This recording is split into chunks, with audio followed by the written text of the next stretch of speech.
Parashat Vayigash. Alors un petit message important qui ressort de la parasha. Parashat Vayigash, et en même temps on est le 10 Tevet.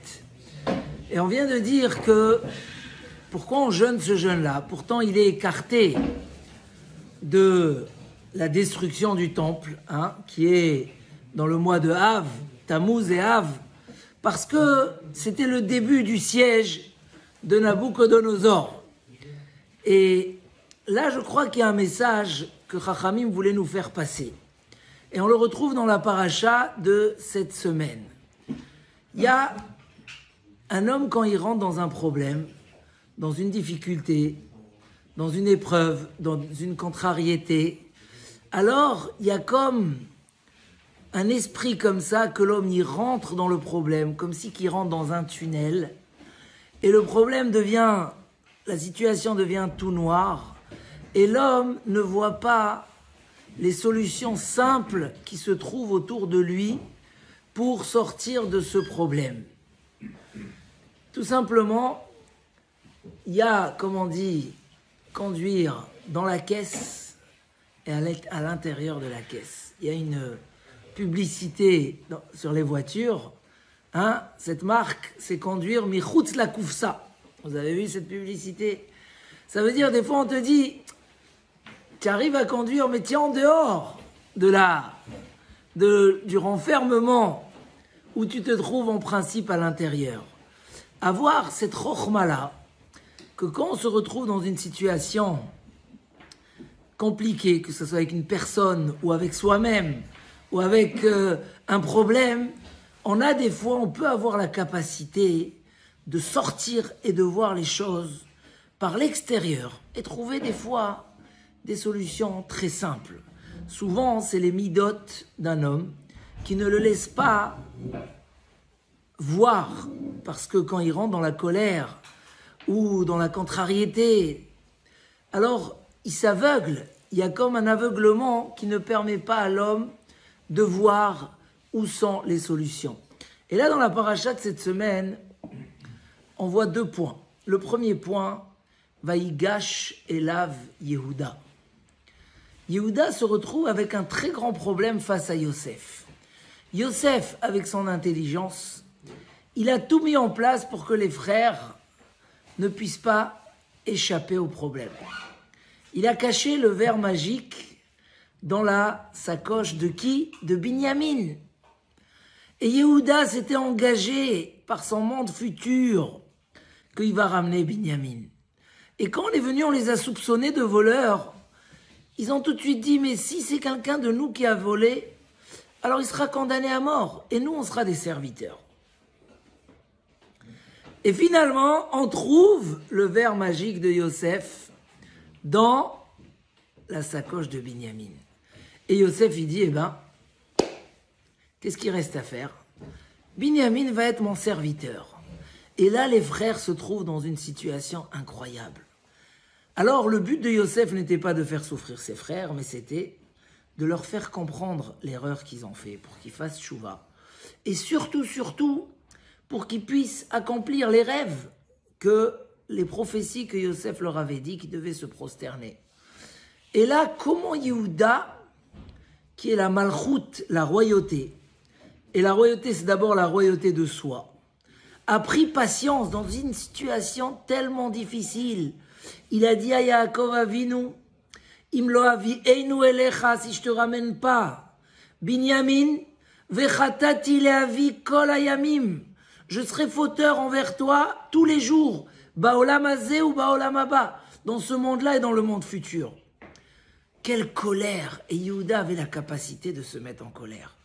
Le Midrash Tanchuma raconte que Yehuda, à peine il a crié, tous les soldats de Paro sont tombés par terre. Ils ont perdu leurs dents même, tellement ils ont... Et Yehuda, il va s'énerver au final. Mais avant de s'énerver, Vaïgash Elav Yehuda. C'est quoi Vaïgash Elav Yehuda? Discute directement la discussion. C'est quoi Vaïgash? Il dit le Midrash, Maïm Amukim Aetsa Belev Ish. Il y a des eaux très profondes. Et ces eaux-là sont très profondes dans le puits. Mais c'est quoi ces eaux-là? C'est le conseil qui se trouve dans l'esprit d'un homme.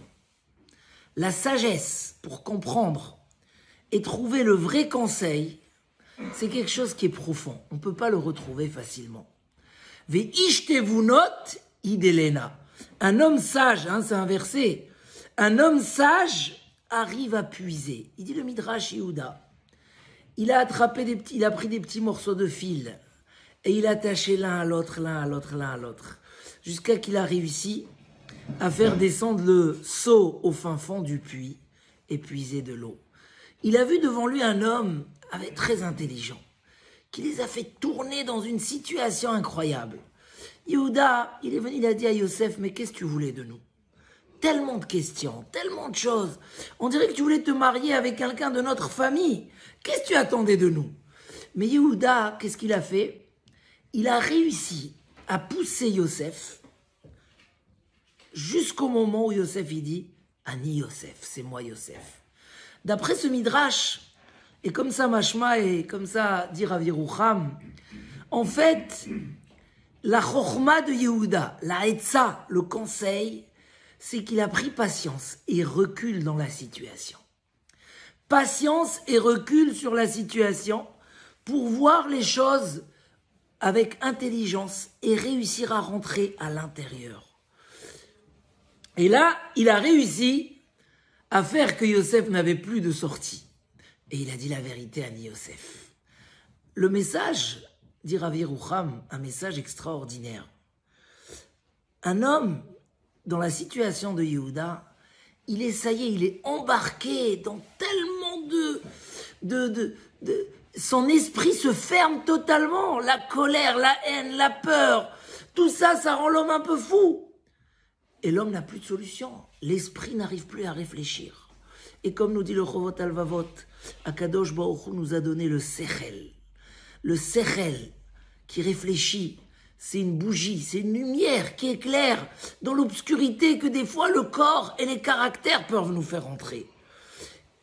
Et un homme chacham, ishtevunot, un homme sage, il sait au moment où il a été embarqué dans une histoire, savoir prendre ce petit recul et dire bon, maintenant il faut que je rattache un fil à un autre, que je trouve la etza.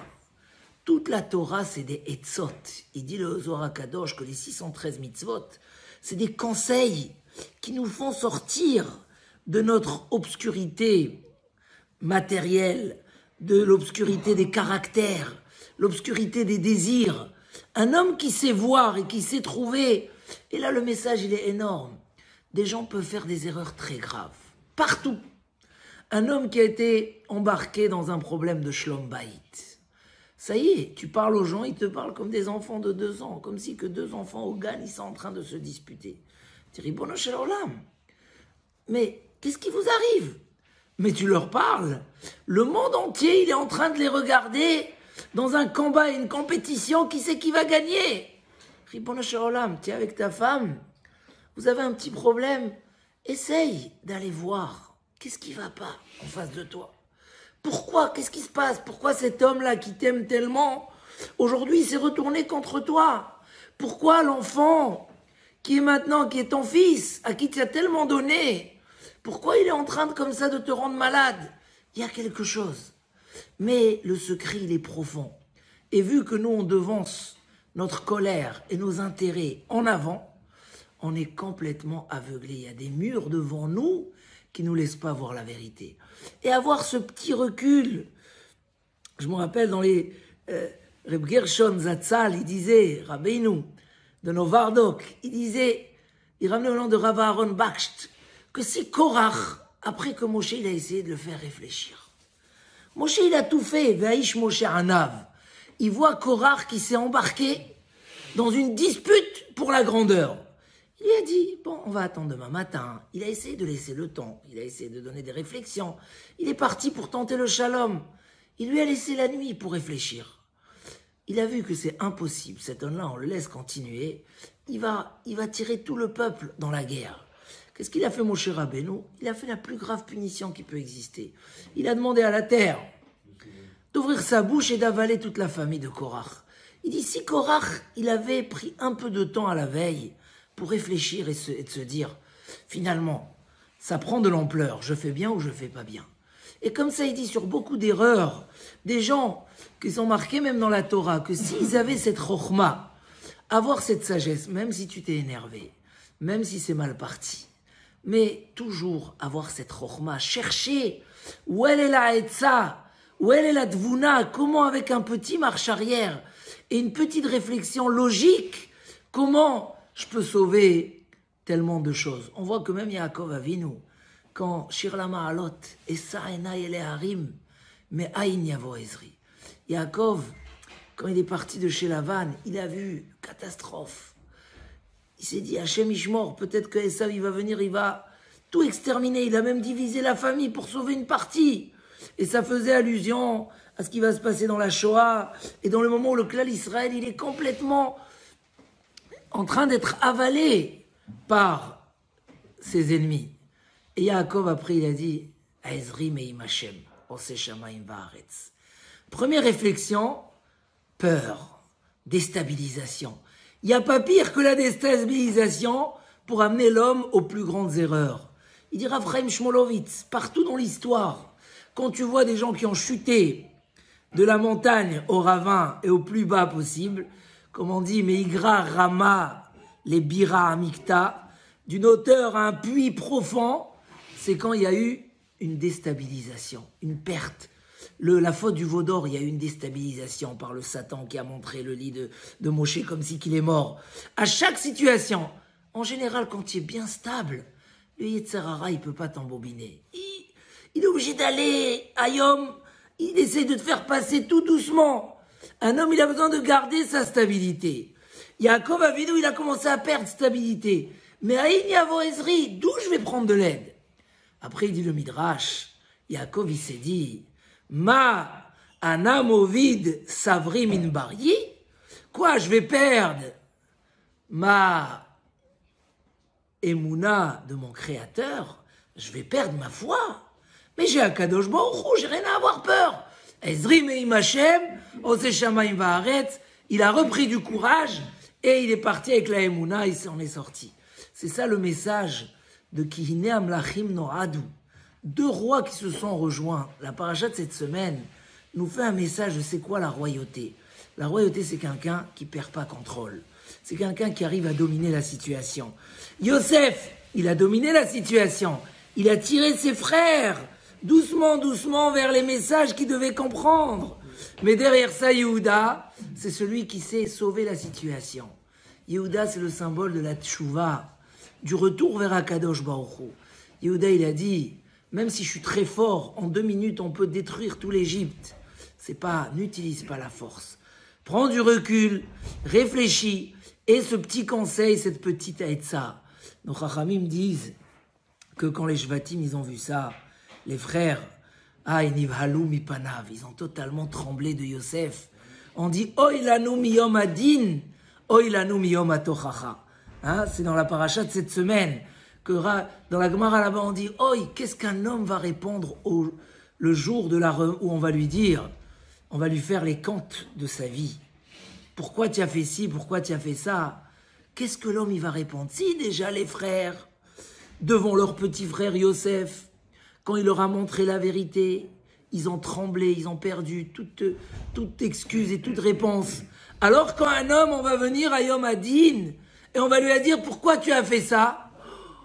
Explique les Mefarshim, qu'est-ce qu'on apprend de Yosef Hatzadik? On apprend, Yosef, il a montré à ses frères combien un homme il se cache derrière des excuses dans sa vie. Ils ont tout monté qu'il fallait vendre Yosef, qu'ils ont bien fait. Même en dernière minute, ils avaient du mal à regretter. Pourquoi? Parce qu'ils étaient convaincus que Yosef voulait leur faire du mal et ils ne devaient pas se prosterner à lui. Mais derrière ça, il y avait le refus de reconnaître la vérité et le devoir de se soumettre à Yosef. Quand on va venir chez un homme, et on va lui dire, il va dire, mais moi j'ai tout bien fait dans ma vie. Et on va lui montrer comment il s'est caché derrière des excuses. Tu t'es pas levé à la tefila parce que tu étais fatigué, parce que tu devais t'occuper des enfants, parce que ci, parce que ça. On va lui amener des exemples. Comment il s'est très bien débrouillé, malgré les enfants, malgré la fatigue, pour courir au travail, pour faire ce qu'il a à faire, pour voyager. Il va dire, mais moi, j'avais pas... Tout mon argent, elle était pour ma famille. Je ne pouvais pas faire des mitzvot avec. On va lui montrer combien il a payé à Dubaï pour payer une semaine de vacances. Et un jour, il va dire, mais j'ai pas pu étudier la Torah parce que ma mâche, je devais tellement faire. Je devais même aller au sport tous les soirs. Et j'ai pas le temps d'étudier la Torah.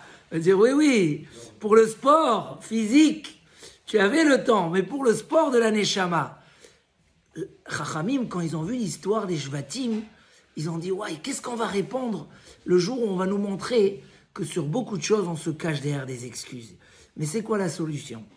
Vaïgash et la Yehuda, de savoir ne pas rester enfermé, avoir un petit esprit, la petite tête de celui qui n'est pas capable de réfléchir un peu à l'extérieur de la boîte. Il est dans sa voiture, il n'est pas bien. Ouvre la porte, mets-toi dehors et cherche la solution. Le voyant rouge, il s'allume. Arrête de dire que ce voyant, il vient dire que tu es un bon conducteur. Essaye d'aller réfléchir un peu plus loin et dire, peut-être que le voyant, c'est un problème. Il y a un problème de shalom bayit. Arrête de dire, ça y est, c'est une folle. Elle fait rien du tout. Mes enfants, ils sont insupportables. Arrête de dire ça. Arrête de... Prends. Essaye de rentrer, de comprendre. Qu'est-ce qui se passe? Qu'est-ce qu'on attend de toi? Pourquoi on n'est pas bien? Quel est le rôle que tu as à faire dans cette situation? Et ça, c'est un message extraordinaire. Parce que si un homme, des fois, tu demandes un conseil à quelqu'un d'autre, il est beaucoup moins intelligent que toi. Et il te donne un conseil parfait. Tu dirais, bon, comment j'ai pas réfléchi à ça? Lui, il est en dehors du problème, et toi, tu es à l'intérieur du problème. Pour ça, il dit Shlomo Amelech, Shomea le'aitza chacham. Celui qui va demander des conseils, il est chacham. Parce que quand on est dans le problème, alors on est emprisonné. Et en chavush matir atzmo mi beta asurim. Le prisonnier, il ne peut pas se faire sortir de la prison. Il faut quelqu'un de l'extérieur. Donc oui, c'est bien de demander des conseils. Ah, c'est les charav. Surtout quand un homme, il perd sa stabilité, il a besoin d'un conseil de l'extérieur. Mais l'homme, il doit s'habituer aussi de jamais perdre le contrôle de la situation. S'il faut qu'il aille se renforcer, il aura les forces quand son etc. S'il a un problème, qu'il essaye de prendre du recul et voir si c'est pas un problème qui génère de ses midotes et pas de celui qui est en face de lui. Et comme ça, trouver le shalom, trouver la solution dans chaque chose. C'est ça la chokhma de Yehuda. Et savoir que Aïtsa, le inyan de trouver le bon conseil, la bonne solution. La Torah nous fait que le donner. Combien de gens disent, on n'a pas les forces contre notre Yetzerara. Mais il suffit que tu viens étudier la Torah, et ça y est, tu as le contrôle de ton Yetzerara. Donc savoir se donner les bons vitamines, les bons médicaments, les bonnes solutions, c'est la solution de tous les problèmes. Mais il faut être prêt à aller les chercher, aller les demander. Alors Bezrat Hashem, Chazak Venit Chazek, que la Chokhma de la Torah, la Etza de la Torah, que la Chokhma, les conseils que la Torah nous donne, nous aide à rendre chaque situation une situation de réussite et jamais une situation d'échec. Shabbat Shalom, Asara Betevet, c'est aussi ça, c'est que Chachamim, ils ont dit, si on réfléchit à temps, on n'arrive pas à la destruction du temple. Donc même si c'est loin du moment du Khurban, mais on doit se rappeler qu'il n'y a pas qu'au moment où on détruit le temple qu'il faut faire tchouva. Si on avait pris les bonnes résolutions au bon moment, alors on aurait évité la destruction du temple. Donc s'habituer toujours, ne pas attendre que le moteur y casse, mais voir les voyants rouges, prendre les bonnes solutions au bon moment pour ne pas arriver chas v'shalom aux échecs, mais toujours que à de la hatzlacha. Amen. Keni Ratzon.